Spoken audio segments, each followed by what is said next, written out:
ರಾಜ್ಯ ಕಾಂಗ್ರೆಸ್ನಲ್ಲಿ ಬೂದಿ ಮುಚ್ಚಿದ ಕೆಂಡದಂತಿದ್ದಂತಹ ಕುರ್ಚಿ ಕದನದ ವಿಚಾರ ಈಗ ಮತ್ತೆ ಹೊಗೆ ಆಡುವುದಕ್ಕೆ ಶುರು ಮಾಡಿದೆ. ಇದರ ಪರಿಸ್ಥಿತಿ ಏನು ಅನ್ನೋದೇ ಈಗಿರುವಂತಹ ಪ್ರಶ್ನೆ. ಪವರ್ ಪಾಲಿಟಿಕ್ಸ್ ದಿನದಿಂದ ದಿನಕ್ಕೆ ಜೋರಾಗ್ತಾ ಇದೆ. ಇವತ್ತು ನಾಳೆ ಕಾಂಗ್ರೆಸ್ ನಾಯಕರುಗಳು ದೆಹಲಿ ಪರೇಡ್ ನಡೆಸೋದಕ್ಕೆ ಮುಂದಾಗ್ತಾ ಇದ್ದಾರೆ. ವೋಟ್ ಚೋರಿ ಪ್ರೊಟೆಸ್ಟ್ ಕಾರಣಕ್ಕಾಗಿ ದೆಹಲಿಗೆ ಹೋಗ್ತಾ ಇದ್ದಾರೆ. ವೋಟ್ ಚೋರಿ ಮಧ್ಯೆ ಪವರ್ ಪಾಲಿಟಿಕ್ಸ್ನ ಕಾರ್ಡ್ ಪ್ಲೇ ಆಗುತ್ತಾ ಅನ್ನೋದು ಈಗಿರುವಂತಹ ಸಸ್ಪೆನ್ಸು. ಹೈಕಮಾಂಡ್ ಬಳಿ ದೂರು ಪ್ರತಿ ದೂರು ಎರಡೂ ಬಣದಿಂದ ದಾಖಲಾಗುತ್ತಾ, ಗೊಂದಲವನ್ನು ಪರಿಹರಿಸೋದಕ್ಕೆ ಮಧ್ಯಪ್ರವೇಶ ಮಾಡಬೇಕು ಅನ್ನುವಂತಹ ಒತ್ತಡ ಜಾಸ್ತಿ ಆಗುತ್ತಾ, ಈ ಎಲ್ಲ ಪ್ರಶ್ನೆಗಳಿಗೂ ಕೂಡ ಬಹುತೇಕ ನಾಳೆ ಉತ್ತರ ಸಿಗುವಂತಹ ಸಾಧ್ಯತೆ ಇದೆ. ವೋಟ್ ಚೋರಿ ವಿಚಾರಕ್ಕೆ ರಾಮಲೀಲಾ ಮೈದಾನದಲ್ಲಿ ದೊಡ್ಡ ಪ್ರೊಟೆಸ್ಟು. ಇಲ್ಲಿ ರಾಜ್ಯದ ಹಲವು ನಾಯಕರುಗಳು ಕೂಡ ಭಾಗಿಯಾಗ್ತಾ ಇದ್ದಾರೆ. ಹಾಗಾಗಿಯೇ ಒಬ್ಬರಾದ ಮೇಲೊಬ್ಬರು ದೆಹಲಿಗೆ ಹೋಗೋದಕ್ಕೆ ರೆಡಿಯಾಗಿ ತುದಿಗಾಲಿನಲ್ಲಿ ನಿಂತಿದ್ದಾರೆ. ಸ್ವಾಮಿ ಕಾರ್ಯ ಸ್ವಕಾರ್ಯ ಎರಡೂ ಆದಂತೆ ತಲೆಯಲ್ಲಿ ಪ್ಲಾನ್ ಇಟ್ಕೊಂಡು ಎಲ್ಲರೂ ಕೂಡ ದೆಹಲಿಯತ್ತ ಮುಖ ಮಾಡ್ತಾ ಇದ್ದಾರೆ. ಹಾಗಾಗಿ ಏನಾಗುತ್ತೆ ದೆಹಲಿಯಲ್ಲಿ, ಯಾರ್ಯಾರು ಯಾರನ್ನು ಮೀಟ್ ಆಗ್ತಾರೆ, ಮೀಟ್ ಆದ ಬಳಿಕ ಅವ್ರ ಸ್ಟೇಟ್ಮೆಂಟ್ ಏನಿರುತ್ತೆ, ಅದು ಈಗ ತುಂಬ ಕುತೂಹಲಕ್ಕಂತೂ ಕಾರಣವಾಗ್ತಾ ಇದೆ. ಒಂದು ಕಡೆ ಡಿ ಕೆ ಶಿವಕುಮಾರ್ ಬಣ, ಮತ್ತೊಂದು ಕಡೆ ಸಿದ್ದರಾಮಯ್ಯನವ್ರ ಬಣ. ಬ್ರೇಕ್ಫಾಸ್ಟ್ ಮೀಟಿಂಗ್ ಆದಮೇಲೆ ಎಲ್ಲವೂ ಕೂಡ ತಣ್ಣಗಾಯಿತು.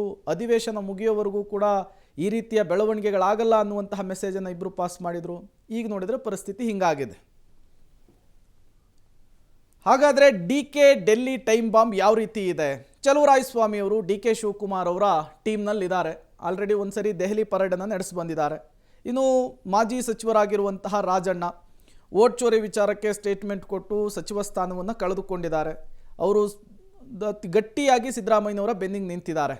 ಅದರ ಜೊತೆಗೆ ಇಕ್ಬಾಲ್ ಹುಸೇನ್ ರಾಮನಗರ ವಿಧಾನಸಭಾ ಕ್ಷೇತ್ರದ ಶಾಸಕರು, ಫಸ್ಟ್ ಟೈಮ್ MLA ಆಗಿದ್ದಾರೆ.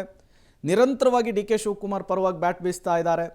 ಮತ್ತೊಂದು ಕಡೆ ಮಾಗಡಿ ಬಾಲಕೃಷ್ಣ, ಈ ಕಡೆ ಸಿದ್ದು ಟೀಮ್ನಲ್ಲಿ ಸತೀಶ್ ಜಾರಕಿಹೊಳಿ ಅವರು ಇದ್ದಾರೆ. ಮತ್ತೊಂದು ಕಡೆ ಶಿವಗಂಗಾ ಬಸವರಾಜು ಅವರು ಶಾಸಕರು, ಫಸ್ಟ್ ಟೈಮ್ MLA ಆಗಿರುವಂಥದ್ದು. CM ಆಗೇ ಆಗ್ತಾರೆ ಡಿ ಕೆ ಅಂಥೇಳಿ ಘಂಟಾಘೋಷವಾಗಿ ಹೇಳ್ತಾ ಇದ್ದಾರೆ. ಇನ್ನು ಗಣಿಗ ರವಿಕುಮಾರ್, ಬೈರತಿ ಸುರೇಶ್, ಗಣಿಗ ರವಿಕುಮಾರ್ ಅವರು ಡಿ ಕೆ ಟೀಮ್ನಲ್ಲಿ ಗುರುತಿಸ್ಕೊಂಡ್ರೆ, ಸಿದ್ದರಾಮಯ್ಯನವರ ಟೀಮ್ನಲ್ಲಿ ಸಿದ್ದರಾಮಯ್ಯನವರ ಪರಮಾಪ್ತ ಬೈರತಿ ಸುರೇಶ್ ಅವರು ಗುರುತಿಸ್ಕೊಂಡಿದ್ದಾರೆ. ಇನ್ನು ಉದಯ್ ಗೌಡ ಶಾಸಕರು, ಇವರು ಡಿ ಕೆ ಟೀಮ್ನಲ್ಲಿ ಗುರುತಿಸ್ಕೊಂಡಿದ್ರೆ, ಕೆ ವೆಂಕಟೇಶ್ ಸಚಿವರು ಸಿದ್ದರಾಮಯ್ಯನವರ ಟೀಮ್ನಲ್ಲಿ ಗುರುತಿಸ್ಕೊಂಡಿದ್ದಾರೆ.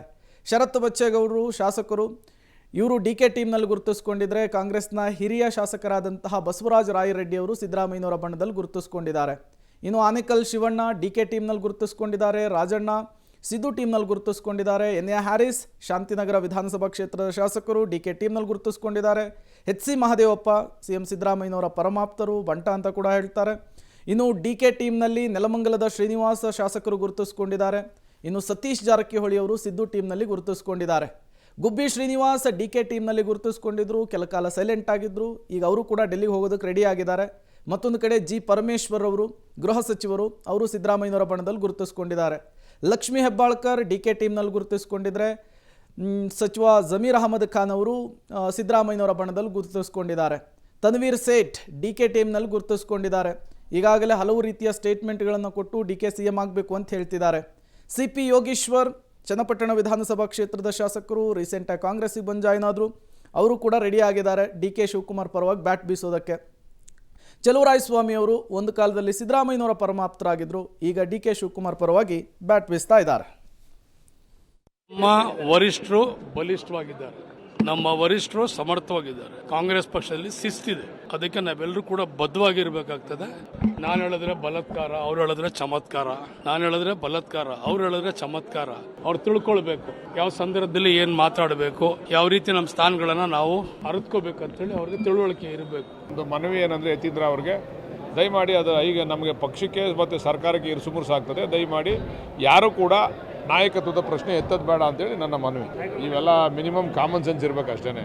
ಇದೇನು ಒತ್ತಾಯ ಮಾಡೋ ಕೆಲಸ ಅಲ್ಲ. ನೋಟಿಸ್ ಕೊಟ್ಬಿಟ್ಟು ಉತ್ತರ ಕೊಟ್ಬಿಟ್ರೆ ಎಲ್ಲ ಬಗೆಹರಿತದ? ಅದಲ್ಲ, ಸರ್ಕಾರಕ್ಕೆ ಇರುಸುಮುರುಸು ಆಗಬಾರ್ದು. MLAಗೆ ಓಟ್ ಇರುತ್ತೆ, ಮುಖ್ಯಮಂತ್ರಿಗೆ ಒಂದು ಓಟ್ ಹಾಕ್ಬೇಕಪ್ಪ ಅಂದ್ರೆ MLA ಇರ್ತದೆ. ನನಗಿದೆ, ನಾನು ಮಾತಾಡಿದ್ರು ಸ್ವಲ್ಪ ಅರ್ಥ ಇರ್ತದೆ ಅಂತಂದ್ರೆ ನಾನು ಮಾತಾಡೋದು ನೀವು ಅರ್ಥ ಮಾಡ್ಕೋಬೇಡ್ರಿ ಅಂದಮೇಲೆ MLC ಯಾಕೆ ಕನ್ಸಿಡರ್ ಮಾಡ್ತೀರಿ? ಅವ್ರದ್ದೇನು ಓಟ್ ಬೀಳುತ್ತಾ? ನಿಮ್ಮ ಮಾಹಿತಿ ಪ್ರಕಾರ ಏನು ಓಟ್ ಬೀಳುತ್ತಾ? ಮತ್ತಷ್ಟು ಡೀಟೇಲ್ಸ್ ಕೊಡೋದಕ್ಕೆ ಶ್ರೀನಿವಾಸ್ ನೇರ ಸಂಪರ್ಕದಲ್ಲಿ ಜಾಯಿನ್ ಆಗಿದ್ದಾರೆ. ಶ್ರೀನಿವಾಸ್, ರಾಜ್ಯ ಕಾಂಗ್ರೆಸ್ನ ಕುರ್ಚಿ ಕದನ ಮತ್ತೊಂದು ಹಂತಕ್ಕೆ ತಲುಪಿರುವುದು ಸ್ಪಷ್ಟವಾಗಿ ಗೊತ್ತಾಗ್ತಾ ಇದೆ. ಒಂದು ಕಡೆ ಸಂಸತ್ ಅಧಿವೇಶನ, ಮತ್ತೊಂದು ಕಡೆ ವೋಟ್ ಚೋರಿ ವಿಚಾರಕ್ಕೆ ಹೋರಾಟ, ಮಗದೊಂದು ಕಡೆ ರಾಹುಲ್ ಗಾಂಧಿಯವರ ನಾಯಕತ್ವವೇ ಬದಲಾವಣೆ ಆಗಬೇಕು ಕಾಂಗ್ರೆಸ್ನಲ್ಲಿ ಅನ್ನುವಂತಹ ಪಟ್ಟು. ಇದರ ನಡುವೆ ಇವರು ದಂಡು ಕಟ್ಕೊಂಡು ಹೋಗಿ ಅಲ್ಲಿ ಲಾಭಿ ಮಾಡೋದು ಸದ್ಯದರ ಮಟ್ಟಿಗೆ ಯಾವ ರೀತಿ ಪರಿಣಾಮ ಬೀರಬಹುದು ಅಂಥೇಳಿ? ಪ್ರೇಮ್, ದೆಹಲಿಗೆ ವೋಟ್ ಚೋರಿ ವಿಚಾರವಾಗಿ ಸಿಎಂ ಮತ್ತೆ ಡಿಸಿಎಂ ಹೋಗ್ತಿದ್ದಾರೆ. ಸಹಜವಾಗಿ ಅವರ ಬೆಂಬಲಿತ ಶಾಸಕರು ಮತ್ತೆ ಸಚಿವರು ಕೂಡ ಪ್ರತಿಭಟನೆ ಹಿನ್ನೆಲೆಯಲ್ಲಿ ಹೋಗ್ತಿದ್ದಾರೆ.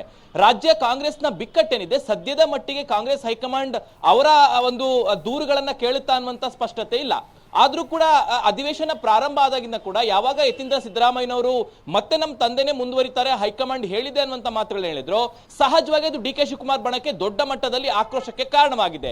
ಹಾಗಾಗಿನೇ ಒಂದು ಹೆಜ್ಜೆ ಮುಂದೆ ಹೋಗಿ ಯತೀಂದ್ರ ವಿರುದ್ಧ ನೇರವಾದಂತಹ ವಾಗ್ದಾಳಿಗಳನ್ನ ಡಿ ಕೆ ಶಿವಕುಮಾರ್ ಬಣದ ಶಾಸಕರು ಮಾಡ್ತಿದ್ದಾರೆ. ಹಾಗಾಗಿ ಈಗಿರುವಂತದ್ದು ಸದ್ಯಕ್ಕೆ ಸದನ ನಡೀತಾ ಇರೋದ್ರಿಂದ ಅಲ್ಲಿವರೆಗೂ ತೇಪೆ ಹಚ್ಚಬೇಕು ಅನ್ನುವಂಥದ್ದು ಹೈಕಮಾಂಡ್ ನಿಲುವಾಗಿತ್ತು. ಹಾಗಾಗಿನೇ ಬ್ರೇಕ್ಫಾಸ್ಟ್ ಮೀಟಿಂಗ್ ಅನ್ನ ಮಾಡಿ ಎಲ್ಲರನ್ನ ಸಮಾಧಾನ ಮಾಡುವಂತ ಪ್ರಯತ್ನ ಮಾಡಿತ್ತು. ಆದ್ರೆ ಈಗ ಆ ತೇಪೆ ಹಚ್ಚಿರುವಂತದ್ದು ಬಿಚ್ಕೊಂಡಿದೆ. ಈಗ ಮತ್ತೊಮ್ಮೆ ಹೈಕಮಾಂಡ್ ಈ ಒಂದು ಪ್ರಯತ್ನವನ್ನ ಮಾಡಬೇಕಾಗುತ್ತೆ. ದೆಹಲಿಗೆ ಹೋದಂತ ಸಂದರ್ಭದಲ್ಲಿ ಸಹಜವಾಗಿ ಹೈಕಮಾಂಡ್ ನಾಯಕರನ್ನ ಭೇಟಿಯಾಗೋದಕ್ಕೆ ಎರಡೂ ಬಣದ ಶಾಸಕರು ಮತ್ತೆ ಸಚಿವರು ಪ್ರಯತ್ನ ಪಟ್ಟೆ ಪಡ್ತಾರೆ. ಹೈಕಮಾಂಡ್ ಅವರೆಲ್ಲರನ್ನ ಸಮಾಧಾನ ಮಾಡುತ್ತಾ ಇನ್ನೊಂದು ಸ್ವಲ್ಪ ದಿನ ಮುಂದಕ್ಕೆ ಹೋಗಿ ಸದನ ಅಧಿವೇಶನ ಮುಗಿಲಿ, ಅದಾದ ನಂತರ ಎಲ್ಲವನ್ನು ಸರಿ ಮಾಡ್ತೀವಿ ಅನ್ನುವಂತ ಸಂದೇಶವನ್ನ ಕೊಟ್ಟು ಕಳಿಸುತ್ತಾ ಅಥವಾ ಏನಾದ್ರೂ ಪ್ರಬಲವಾದಂತ ಸಂದೇಶವನ್ನ ಕೊಡುತ್ತಾ ಅನ್ನುವಂಥದ್ದನ್ನ ಕಾದ್ ನೋಡ್ಬೇಕು. ಆದ್ರೆ ಸದ್ಯಕ್ಕಂತೂ ರಾಜ್ಯ ಕಾಂಗ್ರೆಸ್ ನಡೀತಾ ಇರುವಂತಹ ಕುರ್ಚಿ ಗಲಾಟೆ ಏನಿದೆ, ಪಕ್ಷಕ್ಕೆ ಮತ್ತೆ ಸರ್ಕಾರಕ್ಕೆ ದೊಡ್ಡ ಮಟ್ಟದ ಡ್ಯಾಮೇಜ್ ಆಗಿದೆ ಅನ್ನುವಂಥದ್ದು ಹೈಕಮಾಂಡ್ಗೆ ಗೊತ್ತು. ಆದ್ರೆ ತಕ್ಷಣಕ್ಕೆ ಯಾವುದೇ ಕ್ರಮಗಳನ್ನು ತೆಗೆದುಕೊಳ್ಳುವಂತಹ ಶಕ್ತಿ ಹೈಕಮಾಂಡ್ ಮುಂದೆ ಇಲ್ಲ. ಹಾಗಾಗಿ ಅಳೆದು ತೂಗಿ ಇಬ್ಬರು ನಾಯಕರನ್ನ ಮಾತನಾಡಿಯೇ ಇದೆಲ್ಲವೂ ಕೂಡ ಇತ್ಯರ್ಥ ಆಗಬೇಕು.